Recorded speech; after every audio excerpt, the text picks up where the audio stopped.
Anderson, and I am coming at you from the Upper Peninsula of Michigan, way up north in the Keweenaw, and I'm here for episode 2 of Fiber in the Sauna. I'm so excited. So thank you so much for those of you who took time to watch my very first episode.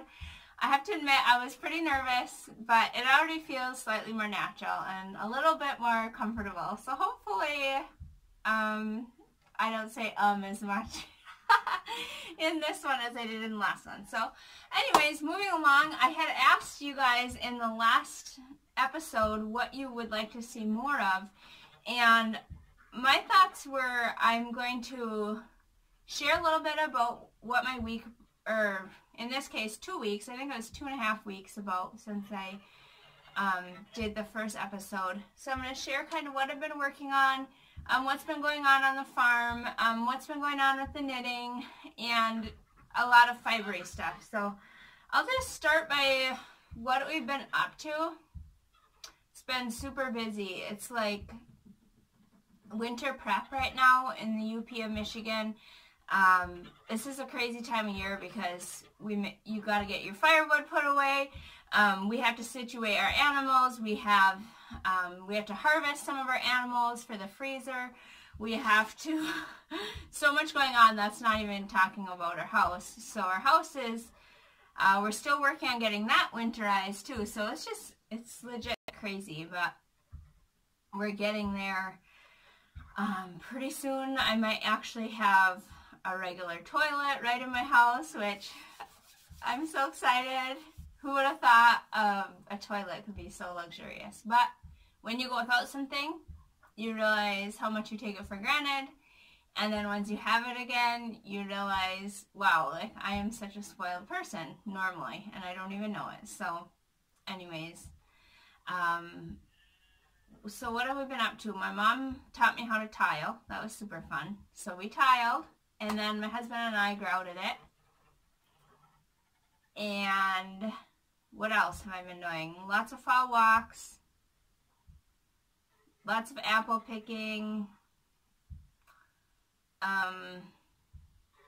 Lots of chasing kids around.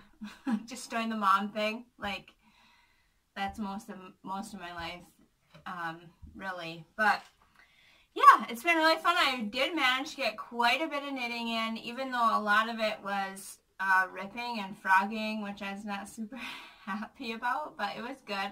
I made this cowl, which I love. It's actually kind of cuter on my daughter, and it fits her a little better, but I'll probably share it with her.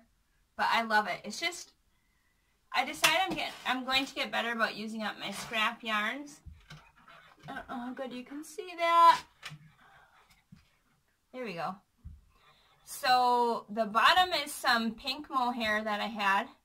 And these are different weights of yarns to it, and I held some double. So this is like a thick pink mohair at the bottom, or I mean alpaca, sorry, alpaca at the bottom. And then the blue stuff I spun, I don't know if you can really see, it's like, it's mohair, and then I plied it with some of my own sheep wool. And then this I held double. The red and the pink stuff I held double, and same with the yellow and the pink. So these are such a fun way to use up scrap yarns, and it's so usable, and I decided my goal is to begin being better about, I am a pretty practical knitter already, so I do focus on making a lot of useful things, especially because we have such a long winter up here. But to use up a lot of my yarn, it's so fun to buy new yarn, it's so fun to spin more yarn, it's so fun to buy fiber or to shear other sheep, right, and get more wool, but really it's fun to also use up what you already have. It just feels so good, right, to do that. So anyways, that was a really fun project, and it was really fast. I think it took me a day to spin this and to knit it. It's just so easy. And I did a knit pearl, knit pearl, so it's nice and stretchy, and it's really reversible. You could wear it either way. So, super cozy. What else did I do in the knitting world? Well, I did complete one other thing, and that's a pair of socks, which they're already dirty because made them for my daughter, and then of course they're too small for her, so they fit my son. So I'm glad they're neutral enough that he can wear them, because I wasn't going to bother ripping them out. They're a little bit purple, but honestly most light makes them look gray. So I'm just going, I told him they're gray, and he hasn't seemed to care. Not like he should or would, right? But anyways, I just did a simple tube, and then I did the afterthought heel. And once again, going with my frugal knitting scheme of using up what I have, that's what I did with these. And then I cast on, for my youngest daughter, with more scrap yarns, another tube. And I didn't put the heel in this one yet, just using some scrap yarn. So for my socks, I like to do a 2x2 cuff, and I do the long tail cast on. And then for the toes, I do, what is it called? The Kitchener stitch for the toes, and then put in the afterthought heel. And there's a ton of good videos online telling you how to do the afterthought heel. It's actually kind of new to me. I just kind of taught myself just a couple weeks ago how to do that, so that was fun. One other completed project I thought I'd show you guys. Even though I've had these for a while, I thought that they're fun for this time of year. And this is such a fun thing. I used hand spun yarn for this. And basically all I did for these, you could use just your favorite mitten pattern and then cast them off. Like, I didn't even do a rib at the top. I just cast them off, so they do kind of roll a little bit.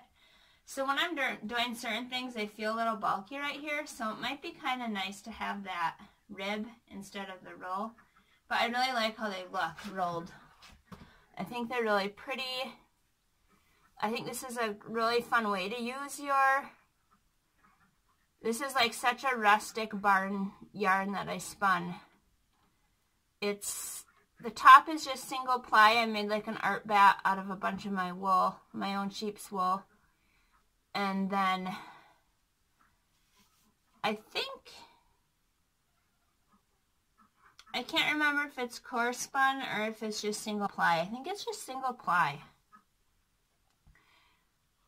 But I love how rustic they are, and I think they're super fun to use like a thinly spun art yarn. Like, this isn't really technically art yarn, but it's like kind of a thin spun art yarn. I don't know if you can really see that. There's lots of little textures. So that's super fun. So usable, and I love these for walks because this time of year, a full pair of mittens is too sweaty, but this is perfect. Or if like working around the yard, these are perfect because you can use your hands still. Oh, what else have I been up to? So I did work on this sweater a lot. I showed you guys this in the first episode. This is the Little Miss Apple Carty, I think it's called. Little Miss Apple Carty from Lane Magazine issue 9. And actually it was a lot more finished than this. And I had to rip it all out, or not all of it, but a lot of it, because I tried to outsmart the pattern. I should not do that, but I tried to outsmart the pattern. I thought I knew better than the pattern. I didn't try it on to see if my smarts were as smart as I thought they were, and it was coming out too big. So this is actually going to be the perfect size. I'm knitting the large, and I added a couple extra stitches around the arms because I didn't want it tight around the arms, and that part is fine. The part that I had messed up on is I increased around the bust, and I shouldn't have. I should have just left it exactly as it is because I think it's going to fit me perfect. And then, as I said in the last video, this pattern, you steek it. Let's see if I can't really. There you go. You can see how pretty that yarn is. You steek it right down the middle. So I'm going to steek it and cut it and put buttonholes. So this will be a cardigan. And this yarn, as I said in the last episode, is 100% superwash merino worsted weight that I dyed myself. So super fun. I'm so excited. What are other projects I don't really have anything else to show you guys. I did cast on the Shibu, I don't know how to pronounce it, shawl, that I was talking about last episode with the unspun yarn, but I did not get very far, so I'll show you guys that in the next episode. And hopefully I'll have gotten a little further on that than I am now. Other than that, I don't know what else I've been up to. Just trying to stay sane with the winter prep mainly. But also, oh, I did hit up a garage sale with my daughter. And I've been in the mood to get back at my sewing machine because since we lived in our camper for 2 years, I literally did not touch my sewing machine. As you can imagine, 8 people in a camper, there's not much room to sew, right? It was crazy, you guys. But thankfully, we're out of the camper and we're living in our house and working on our house. We're still working on it, but at least we're living in it. So I was so pumped, though, because I've been in the mood to get back at the sewing machine. And I found a bunch of fabric at a garage sale of basically the exact colors that I want to make a quilt out of. And I haven't picked out what pattern I'm going to use. I haven't sewn in so long. I know this podcast is about fiber, but I figured if I'm up to other crafty things, I'll show you guys what I'm up to. Look how pretty. I love the pinks, the reds, the blues. And then I think what I'm going to do is find like some bright yellow and then either like a real light gray or a real creamy white for the background. So these colors will pop out. And then just add just tiny blocks of bright yellow. I just think would be so fun. And then the other thing I need to sew or buy is project bags. Because look at, this is terrible, but ever since I can remember, I travel with this. I don't know why I have good bags. And I don't know, they get full of my stuff. And then I end up grabbing these grocery bags. And like what I need is I need a separate project bag for each of my projects, and I either need to build some, make some, right, or buy some. So if you guys have any good recommendations on some really nice, sturdy, practical, kind of more basic project bags for knitting projects and spinning projects, I would love that. Or if you want to come and sew me one, that works too. Just kidding. But anyways, my can you hear my geese and my ducks? They're literally right outside the door. They're crazy right now because something has been getting into their fence at night. There's been a predator problem.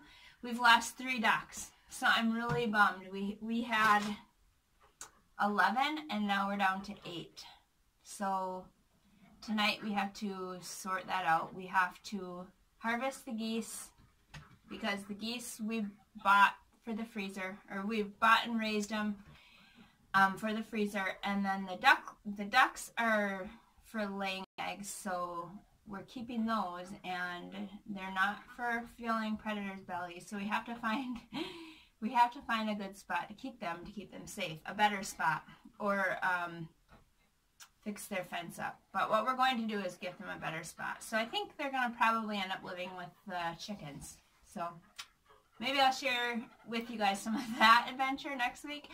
One thing I thought of that I could do, even though I want to focus this podcast on fiber, I could include little snippets of stuff that we've been up to during the week. Not like in-depth videos necessarily, but just real short clips of the homesteading life, because I know a lot of people are really curious about this lifestyle.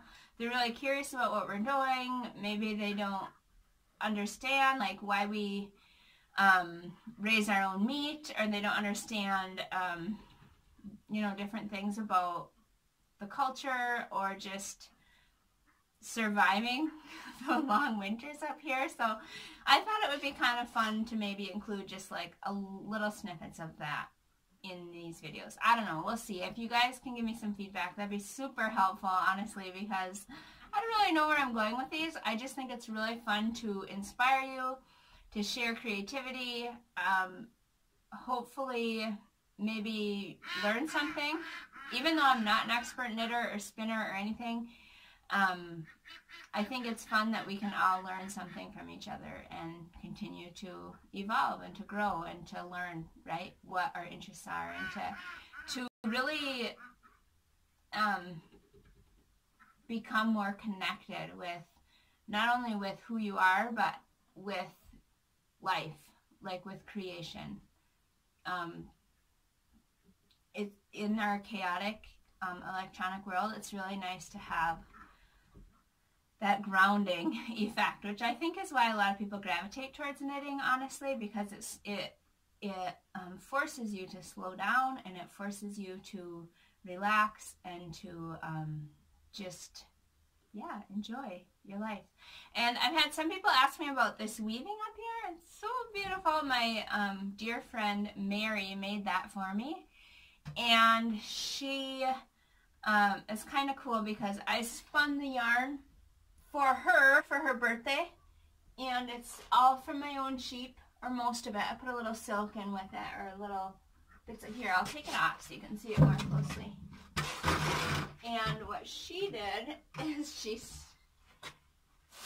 she wove it and gave it back to me, and I seriously love it.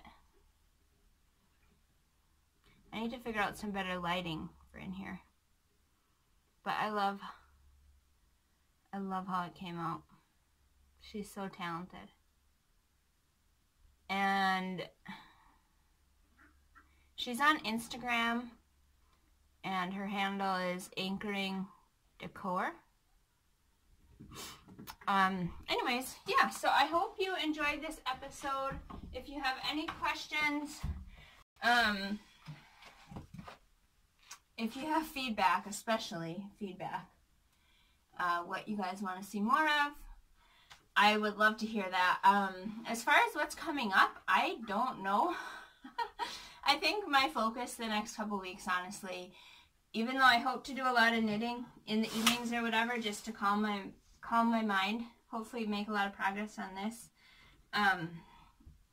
my main focus is going to be getting stuff put away for the winter, cleaning up the yard, getting animals either put in the freezer or put in their homes for the winter, and just all the fun winter stuff. Maybe do some firewood, definitely pick apples and make more apple cider.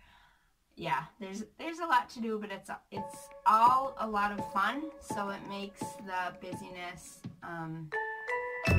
feel like